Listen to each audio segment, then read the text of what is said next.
ಆರೋಗ್ಯಕ್ಕೆ ಉತ್ತಮವಾಗಿರುವ ಕೆಲವೊಂದು ಆಹಾರಗಳನ್ನು ನಾವು ಸೂಪರ್ ಫುಡ್ ಎಂದು ಹೇಳುತ್ತೇವೆ. ಅಂತಹ ಆಹಾರಗಳಲ್ಲಿ ತರಕಾರಿಗಳು, ಹಣ್ಣುಗಳು, ಬೀಜಗಳಂತಹ ಪೋಷಕಾಂಶ ಭರಿತ ಆಹಾರಗಳು ಆರೋಗ್ಯಕ್ಕೆ ತುಂಬಾ ಒಳ್ಳೆಯದು. ಹಾಗೆಯೇ ಹಾಲಿನ ವಿಷಯಕ್ಕೆ ಬಂದರೆ ಹಸುವಿನ ಹಾಲು, ಎಮ್ಮೆಯ ಹಾಲು, ಕತ್ತೆಯ ಹಾಲು, ಒಂಟೆಯ ಹಾಲಿನ ಬಗ್ಗೆಯೂ ನಾವು ಕೇಳಿದ್ದೇವೆ.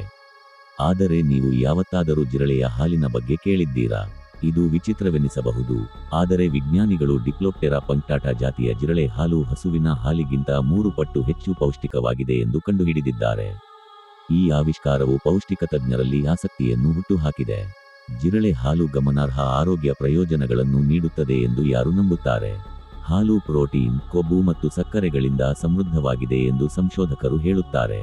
ಇದು ಅತ್ಯಂತ ಪೌಷ್ಟಿಕ ಭರಿತ ಆಹಾರಗಳಲ್ಲಿ ಒಂದಾಗಿದೆ.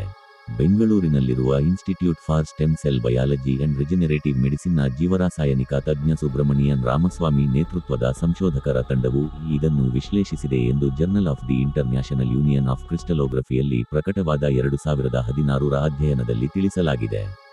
ಹೆಚ್ಚಿನ ಜಿರಳೆ ಜಾತಿಗಳಿಗಿಂತ ಭಿನ್ನವಾಗಿ ಪೆಸಿಫಿಕ್ ಜೀರುಂಡೆ ಜಿರಳೆ, ಡಿಪ್ಲೋಪ್ಟೆರಾ ಪಂಕ್ಟಾಟಾ, ವಿಶಿಷ್ಟವಾಗಿದೆ. ಅದು ಮೊಟ್ಟೆಗಳನ್ನು ಇಡುವ ಬದಲು ಜೀವಂತ ಮರಿಗಳಿಗೆ ಜನ್ಮ ನೀಡುತ್ತದೆ. ತನ್ನ ಬೆಳೆಯುತ್ತಿರುವ ಭ್ರೂಣಗಳನ್ನು ಪೋಷಿಸಲು ತಾಯಿ ಜಿರಳೆಯು ತನ್ನ ಮರಿ ಚೀಲದೊಳಗೆ ಮಸುಕಾದ ಹಳದಿ ಹಾಲಿನಂತಹ ವಸ್ತುವನ್ನು ಸ್ರವಿಸುತ್ತದೆ. ಮರಿಗಳಿಗೆ ಆಹಾರವನ್ನು ನೀಡಿದಾಗ ಈ ದ್ರವವು ಅವುಗಳ ಹೊಟ್ಟೆಯೊಳಗೆ ಸ್ಫಟಿಕೀಕರಣಗೊಳ್ಳುತ್ತದೆ. ಮಿನುಗುಗಳಂತೆ ಹೊಳೆಯುವ ಪೋಷಕಾಂಶ ದಟ್ಟವಾದ ಹಾಲಿನ ಹರಳುಗಳನ್ನು ರೂಪಿಸುತ್ತದೆ. ದಿ ಇಂಡಿಪೆಂಡೆಂಟ್ ಪ್ರಕಾರ, ಅವರು ಮರಿ ಜಿರಳೆಗಳಿಗೆ ಆಹಾರವನ್ನು ನೀಡಿದಾಗ ಅವುಗಳ ಹೊಟ್ಟೆಯೊಳಗೆ ಹಳದಿ ಬಣ್ಣದ ವಸ್ತುವೊಂದು ಸ್ಫಟಿಕೀಕರಣಗೊಂಡಿರುವುದನ್ನು ಕಂಡುಕೊಂಡರು.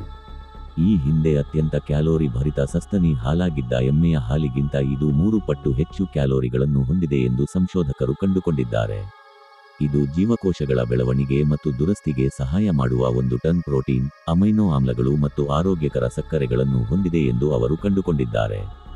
ಸದ್ಯಕ್ಕೆ ಜಿರಳೆ ಹಾಲು ಇನ್ನೂ ಮಾನವ ಬಳಕೆಗೆ ಲಭ್ಯವಿಲ್ಲ ಮತ್ತು ಅದರ ಉತ್ಪಾದನೆಯೇ ದೊಡ್ಡ ಅಡಚಣೆಯಾಗಿದೆ. ಜಿರಳೆ ಹಾಲು ಅಮೂಲ್ಯವಾದ ಪೋಷಕಾಂಶಗಳನ್ನು ಒದಗಿಸುವ ಸಾಮರ್ಥ್ಯ ಹೊಂದಿದೆ ಮತ್ತು ಭವಿಷ್ಯದ ಆಹಾರ ನಾವೀನ್ಯತೆಗಳಲ್ಲಿ ಇದು ಒಂದು ಪಾತ್ರವನ್ನು ವಹಿಸಬಹುದು ಎಂದು ಈಗ ಅಧ್ಯಯನ ನಡೆಸಲಾಗುತ್ತಿದೆ. ಈ ಸಂಶೋಧನೆಯು ಆರಂಭಿಕ ಹಂತಗಳಲ್ಲಿದ್ದರೂ ಈ ಆವಿಷ್ಕಾರವು ಪರ್ಯಾಯ, ಸುಸ್ಥಿರ ಆಹಾರ ಮೂಲಗಳಿಗೆ ಹಾದಿ ಮಾಡಿಕೊಡುತ್ತದೆ. 2016ರ NPR ವರದಿಯ ಪ್ರಕಾರ, ರಾಮಸ್ವಾಮಿ ಅವರ ಸಹೋದ್ಯೋಗಿಗಳಲ್ಲಿ ಒಬ್ಬರು ಹಾಲನ್ನು ರುಚಿ ನೋಡಿದಾಗ ಅದು ರುಚಿಯಿಲ್ಲ ಎಂದು ಕಂಡುಬಂದರೂ ಅದು ಮಾನವ ಸೇವನೆಗೆ ಸುರಕ್ಷಿತವಾಗಿದೆ ಎಂದು ದೃಢೀಕರಿಸಲು ಬೇರೆ ಯಾವುದೇ ವೈಜ್ಞಾನಿಕ ಪುರಾವೆಗಳಿಲ್ಲ. ಜಿರಳೆ ಹಾಲು ಕುಡಿಯುವ ಕಲ್ಪನೆಯೇ ಅನೇಕರಿಗೆ ಜೀರ್ಣಿಸಿಕೊಳ್ಳಲು ಕಷ್ಟವಾಗಬಹುದು.